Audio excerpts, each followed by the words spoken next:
Απίστευτο, νιώθω νικήτρια. Are you ready to meet the winner of this contest? Στην αρχή που οι βαθμολογίες ήταν λίγο... δεν ξεκινήσαμε πολύ καλά, όπως είπε και με την Έλληνα Παπαρίζου. Ναι.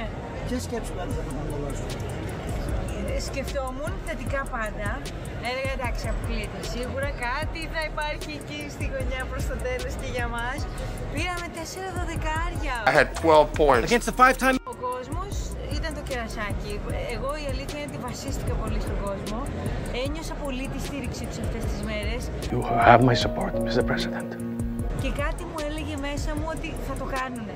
Θα το κάνουνε και θα μας φέρουν εδώ, στην έκτη θέση. We did it, man! Την Έλληνα Παπαρίζου πρόλαβες να μιλήσεις? Μιλήσαμε πριν μου ευχήθηκε τα καλύτερα, ψυχραιμία, σ' αγαπώ, είμαι περήφανη, της λέω κι εγώ, αλλά σ' αγαπώ, με κάνεις να κλαίω. I love you so much.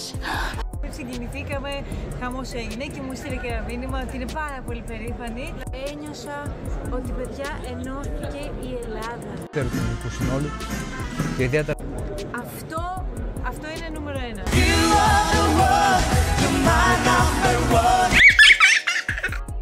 Φοβερό!